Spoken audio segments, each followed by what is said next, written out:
Saat liburan keluarga ke Pelabuhan Ratu, Dimas tak menyangka kehadiran Tante Lestari, wanita matang, memesona, dan penuh misteri, akan mengguncang hatinya lebih dari ombak pantai selatan. Ketika malam-malam sunyi mempertemukan mereka dalam obrolan penuh gairah terpendam, batas antara kesopanan dan keinginan mulai kabur.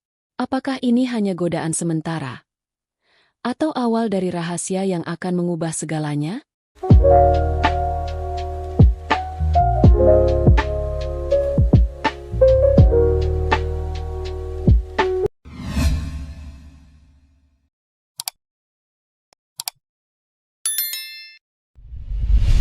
Halo sayang-sayang Tante. Selamat datang di Celoteh Tante, tempat di mana bisikan malam, desir perasaan, dan rahasia yang tak bisa terucap berani Tante suarakan. Di sini, kamu nggak cuma dengar cerita, tapi merasakannya. Tante doakan kamu yang lagi nonton. Semoga hatimu selalu hangat, rezekimu lancar, dan malam-malammu tidak pernah sepi. Kalau kamu suka cerita ini, like, komen, dan share ya. Biar Tante tahu, kisah menggoda ini sudah sampai ke hati siapa dan daerah mana saja.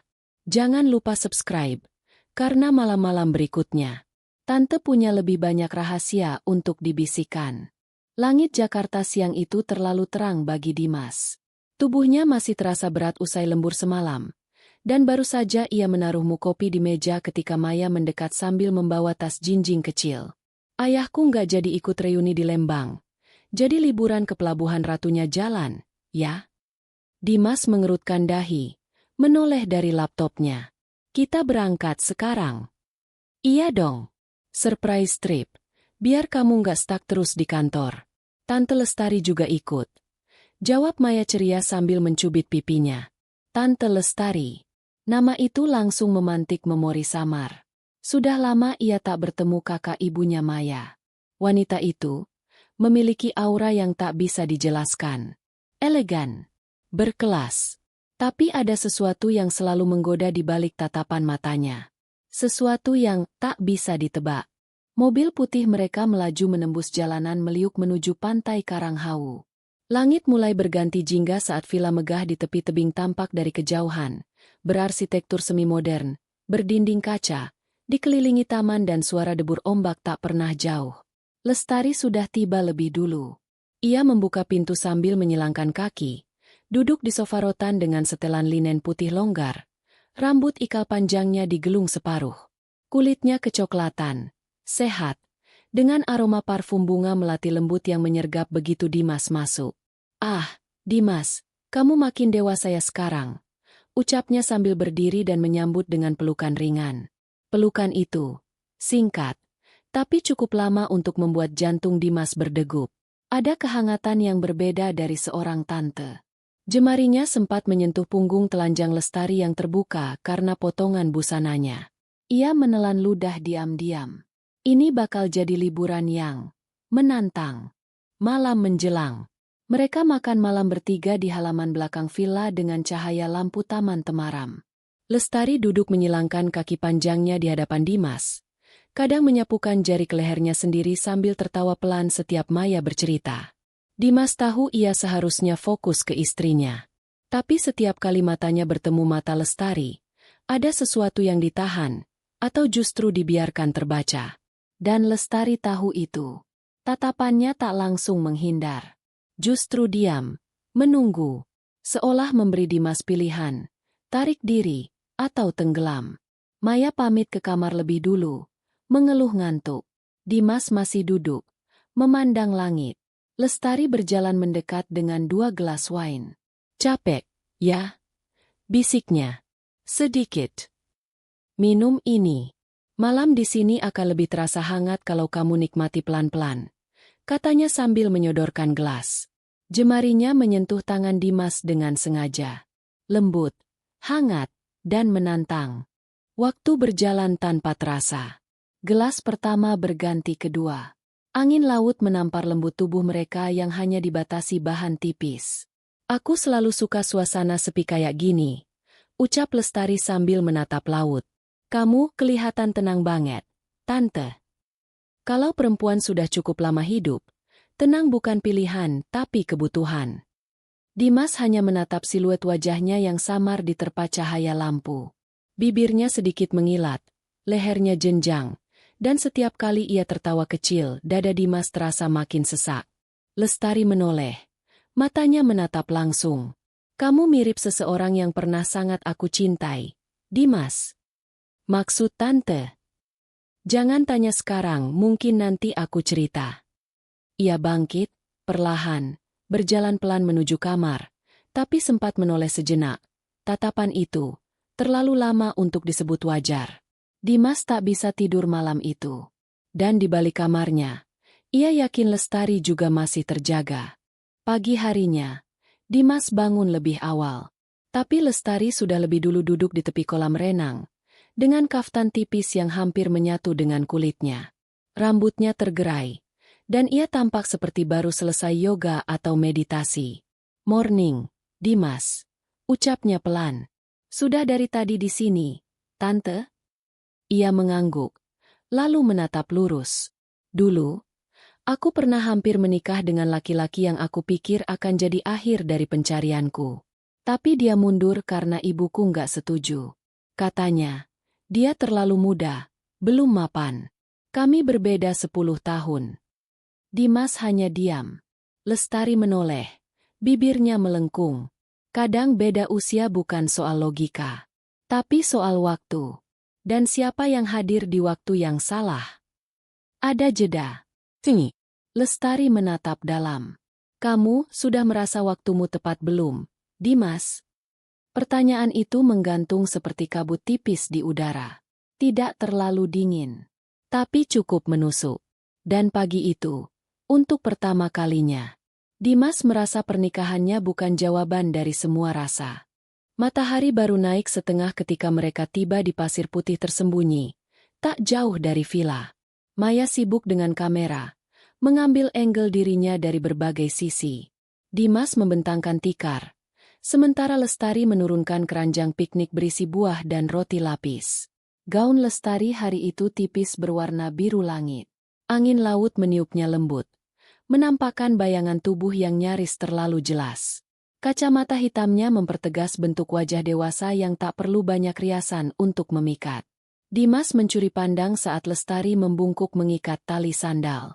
Lekuk punggungnya, garis halus kulit kecoklatan yang mengilap terkena matahari, membuat tenggorokan Dimas tercekat. Kamu nggak bantu Maya foto? Tanya Lestari, sembari menggigit stroberi. Dia lebih suka tripod daripada aku sekarang, jawab Dimas, setengah bercanda. Lestari tertawa pelan, lalu menyodorkan stroberi itu ke bibir Dimas. Makanlah. Kadang yang segar itu yang datang tanpa rencana. Dimas ragu sejenak, tapi akhirnya menggigit langsung dari tangan Lestari. Kontak mata mereka terlalu lama, terlalu dalam. Malamnya, di balkon lantai 2, Lestari berbicara dengan Rina lewat ponsel. Suaranya pelan, nyaris seperti bisikan. Rin, aku tahu ini salah. Tapi tatapan dia ke aku, itu bukan tatapan menantu. Itu, laki-laki yang haus dimengerti. Di seberang, Rina terkekeh. Lagi-lagi kamu main api. Tapi kamu tuh, Tar, emang tahu caranya bikin bara jadi nyala. Hati-hati, bukan cuma dia yang terbakar. Lestari menatap laut. Angin membuat rambutnya menari. Ia menarik napas panjang, menyentuh bibirnya sendiri pelan. Ada sesuatu dalam dirinya yang sejak lama tak tersentuh. Senja.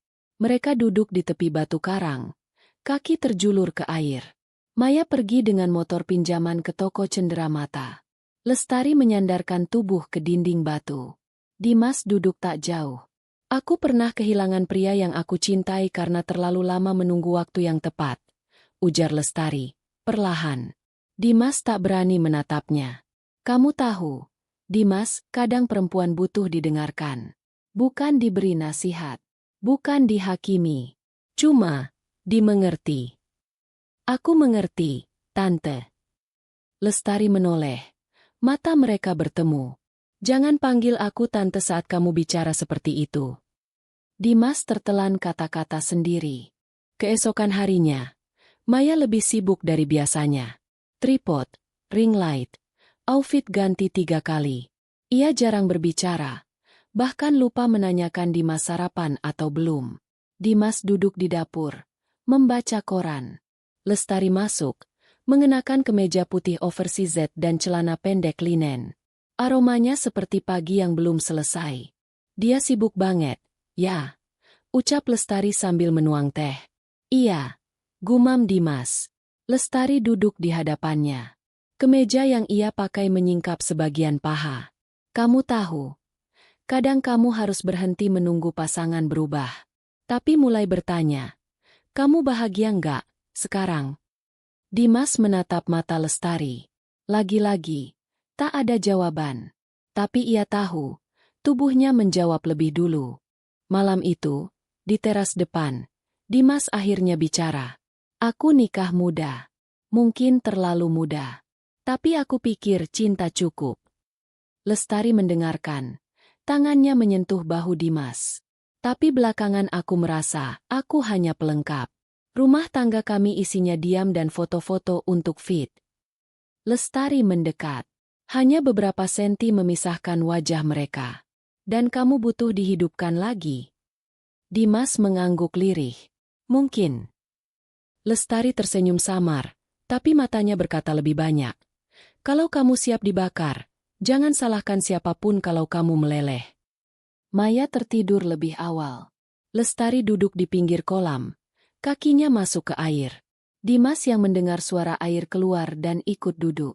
Ia hanya memakai celana pendek tidur. Dada terbuka. Aku suka air malam, kata Lestari. Tanpa bicara banyak, ia meluncur masuk ke air. Gaun tipisnya mengapung seperti kelopak bunga. Dimas tak tahan. Ia ikut masuk. Airnya dingin, tapi tubuh mereka terlalu panas untuk peduli. Lestari mendekat. Sangat dekat. Dimas bisa merasakan napasnya. Kalau aku cium kamu sekarang, ucap Lestari perlahan. Dimas menahan napas. Kamu akan ingat selamanya. Tapi kamu akan kehilangan sekarang. Lalu ia mundur. Tersenyum. Meninggalkan Dimas sendiri di air. Dengan dada yang berdebar dan celana renang yang terlalu ketat. Esok harinya, Dimas dan Maya bertengkar. Maya memaksa ingin pergi sendiri cari sinyal ke atas bukit. Dimas melarang. Tapi Maya tak peduli. Tak lama kemudian, Lestari menerima telepon dari warga. Maya terjatuh dari motor kecilnya. Kaki lecet. Tangan terkilir ringan. Dimas panik. Lestari tetap tenang. Mendampingi ke klinik terdekat. Ia pegang tangan Maya selama diperiksa. Matanya lembut. Seperti seorang ibu. Namun saat Maya tertidur sore itu karena obat pereda nyeri, Dimas dan Lestari bertatapan di depan jendela. Terima kasih. Kamu bantu banget, kata Dimas. Aku hanya melakukan yang aku bisa. Untuk orang yang kamu cintai. Tapi nada suaranya menyimpan lebih dari itu. Malam kembali turun. Angin laut seperti membawa sesuatu dalam udara. Janji, atau dosa? Lestari dan Dimas duduk di dapur. Hanya mereka berdua. Lampu kuning temaram. Ada kehangatan yang ganjil. Aku ingin tahu, Tar, kamu pernah benar-benar jatuh cinta setelah yang dulu itu? Lestari diam. Lalu berkata pelan. Aku jatuh cinta pada kemungkinan. Tapi selalu kutolak. Karena aku tahu, itu tak akan diterima. Kalau kemungkinan itu datang lagi, aku akan biarkan dia menatapku. Tapi tak menyentuh. Karena beberapa rasa harus tetap jadi rahasia.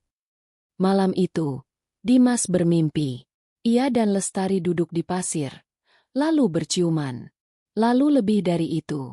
Lestari membimbing tangannya ke seluruh tubuhnya. Lembut. Intens. Ia terbangun dengan napas berat dan selimut yang basah keringat. Jantungnya berdegup seperti baru selesai berlari. Atau bercinta. Dan ia sadar, ia ingin mimpi itu jadi nyata.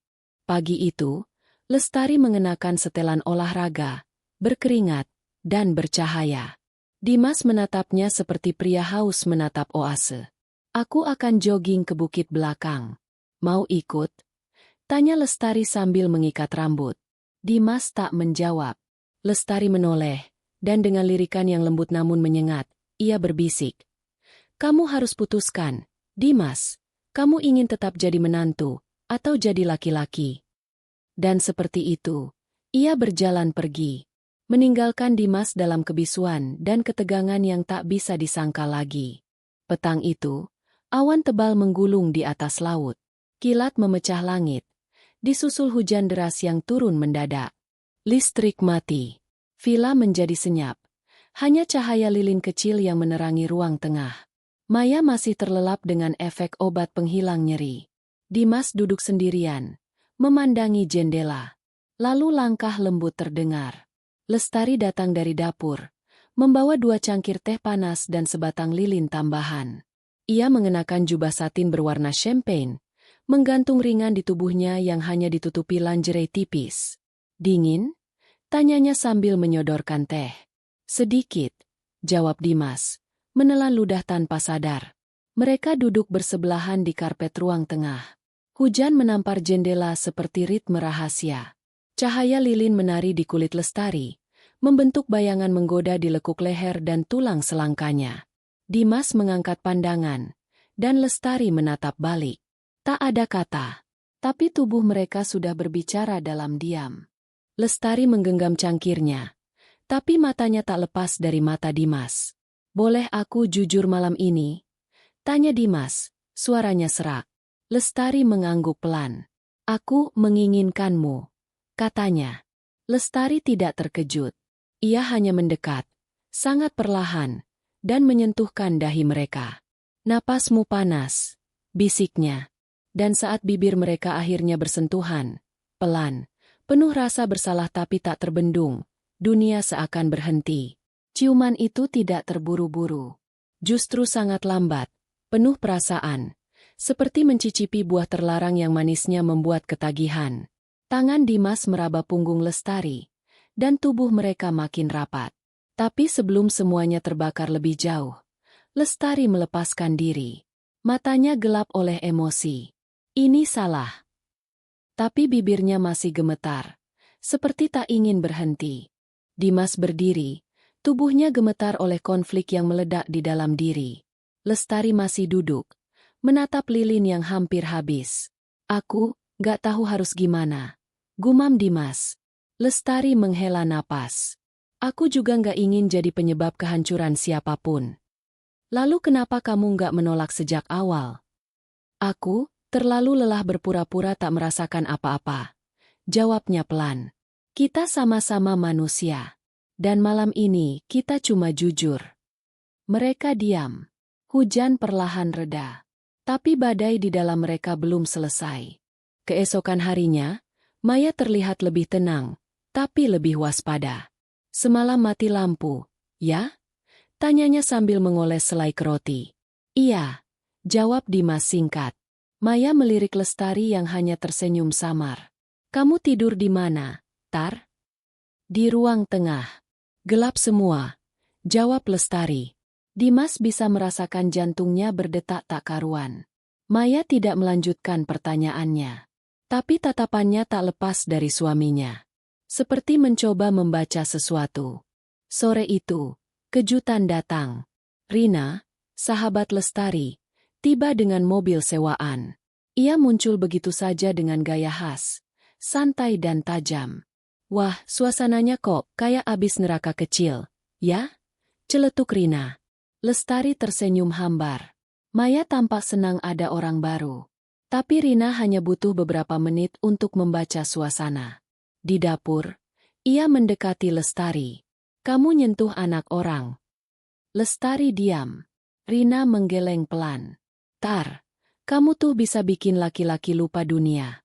Tapi kamu juga tahu, kamu yang paling cepat hancur kalau jatuh cinta diam-diam. Malam itu, Lestari mendekati Dimas yang sedang berdiri di balkon lantai 2. Aku nggak boleh egois, Dim, katanya. Dimas menatapnya dengan mata merah. Jadi ini selesai. Lestari menatap laut yang gelap. Ini bahkan belum mulai. Tapi kita udah terlalu jauh. Dan aku nggak ingin kamu kehilangan lebih dari yang pantas. Tapi kamu yang aku pikirin sekarang. Kamu yang aku cari setiap hari. Lestari memejamkan mata. Dan justru karena itu, aku harus pergi. Keesokan harinya, Lestari mulai mengemasi barang. Rina menemaninya. Dimas tak tahan. Ia mendobrak masuk ke kamar Lestari. Kamu kabur. Aku pergi sebelum semuanya jadi luka.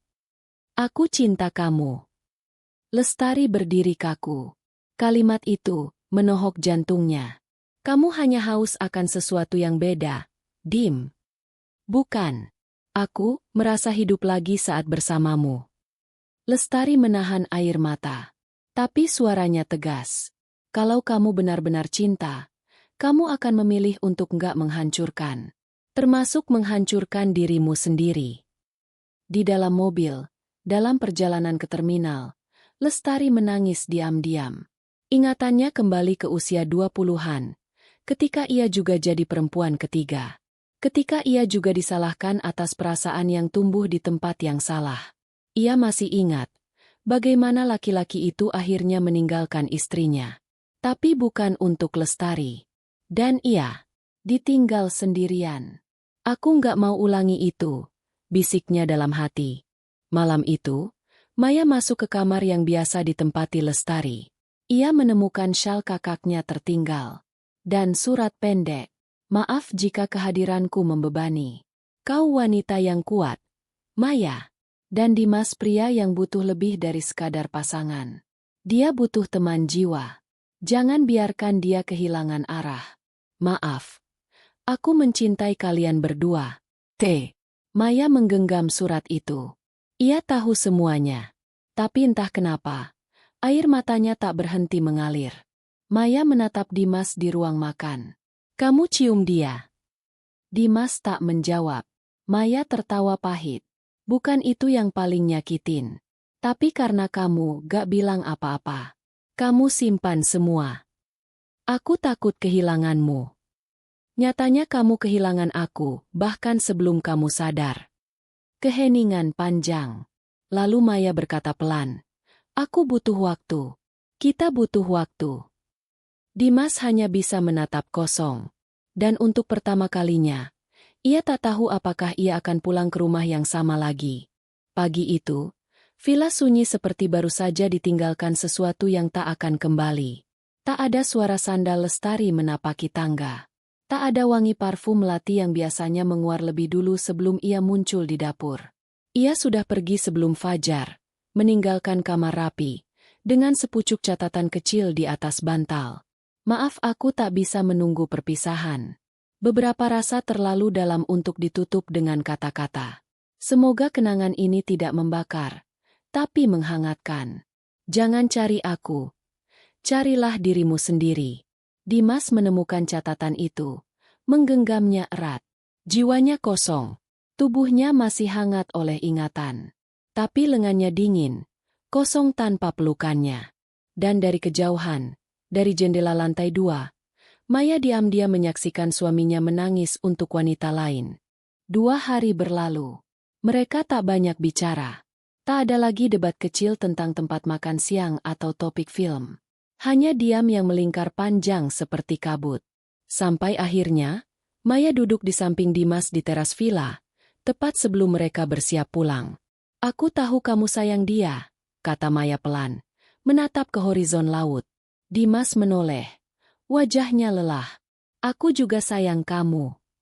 Tapi tidak seperti dulu. Tak ada bantahan. Karena tak perlu. Maya menatap laut yang tenang. Aku bukan perempuan yang bisa kamu cintai dalam diam. Aku terlalu berisik. Terlalu impulsif. Tapi aku pernah jadi rumahmu, kan? Dimas menunduk. Kamu masih rumahku. Tapi aku sudah jadi orang lain. Maya menyentuh tangan Dimas. Perlahan. Seperti melepas sesuatu yang tak lagi bisa dipertahankan. Kalau kamu memang harus pergi, pergilah. Tapi jangan setengah hati. Dan pelukan mereka malam itu adalah pelukan 2 orang yang pernah saling milik, tapi kini hanya saling kenang. 3 bulan setelah liburan itu, kehidupan bergerak seperti biasanya. Di luar, Dimas pindah ke apartemen kecil di Jakarta Selatan. Ia tampak lebih kurus, lebih tenang, dan lebih sering termenung. Maya fokus pada proyek fashionnya, tampil di beberapa acara, lebih dewasa, lebih fokus. Tapi kadang, ia memandangi foto lama mereka bertiga, Dimas, dirinya, dan Lestari, dengan senyum sendu yang tak pernah selesai. Tak ada kabar dari Lestari. Ia menghilang begitu saja. Seolah laut menyerapnya kembali ke pelukan sunyi. Di sudut kota Bandung yang lebih sejuk dan senyap, Lestari membuka studio desain interior kecil bernama Ruang Hening. Ia menata ruang-ruang orang lain, sambil membereskan ruang di dalam dirinya sendiri. Hari-harinya dilalui dengan kopi hangat, musik klasik, dan sesekali menulis di jurnal kulit tua yang selalu ia simpan sejak remaja. Setiap pagi, ia membuka tirai besar di ruang kerja, membiarkan cahaya masuk perlahan, seperti membuka diri terhadap apapun yang datang. Namun tiap malam, ia memandang ke jendela, dan mengingat seseorang yang pernah membuatnya hidup kembali, walau hanya sebentar. Suatu sore, saat Lestari hendak menutup studio, seorang kurir datang dengan amplop krem. Tak ada nama pengirim. Hanya tulisan tangan rapi dengan tinta hitam. Untuk Lestari. Di dalamnya, secarik surat. Tar. Aku akhirnya paham bahwa mencintai bukan selalu tentang memiliki, tapi tentang memberi ruang. Kau adalah nyala yang membangkitkan hidupku. Tapi bukan untuk kumiliki selamanya. Terima kasih karena tak mengambilku sepenuhnya. Dan karena tak mengizinkan aku menghancurkan apa yang belum siap kubangun. Aku akan baik-baik saja. Dan aku harap kamu pun demikian. Lestari menutup surat itu perlahan. Tangannya gemetar sedikit. Tapi matanya tak menangis. Ia tersenyum kecil. Lalu meletakkan surat itu di meja, duduk di kursi rotannya, dan menatap langit Bandung yang mulai berubah jingga. Kisah mereka tak pernah jadi milik dunia, tapi ia akan selalu menjadi rahasia paling hangat yang pernah menyala di dada mereka. Beberapa cinta tidak dilahirkan untuk dibanggakan, tidak diunggah, tidak diumumkan, tapi tetap nyata, tetap hidup, dalam setiap senyap yang menyimpan nyala. Sudah selesai ya, sayang?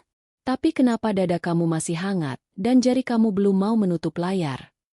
Karena memang, ada kisah yang tak benar-benar selesai, meski kalimat terakhir sudah dibisikkan. Seperti cinta Lestari dan Dimas. Yang pernah menyala, pernah dekat, pernah ingin. Tapi akhirnya, harus cukup disimpan. Dari cerita ini, Tante cuma ingin bilang, kadang, yang paling menggoda itu bukan yang disentuh, tapi yang nyaris disentuh.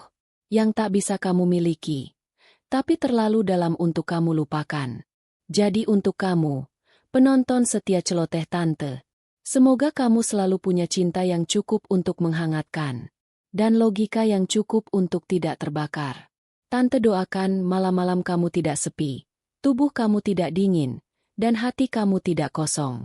Kalau kisah ini menyentuh kamu, atau bahkan bikin kamu sedikit berhayal, like, komen, dan share ya. Cerita ini sudah sampai ke hatimu, tapi Tante mau tahu, sudah sampai ke daerah mana lagi? Tuliskan di kolom komentar ya, sayang. Dan yang paling penting, jangan lupa subscribe channel Celoteh Tante, karena besok malam, Tante akan bisikan cerita baru yang lebih dalam, lebih nakal, tapi tetap berkelas.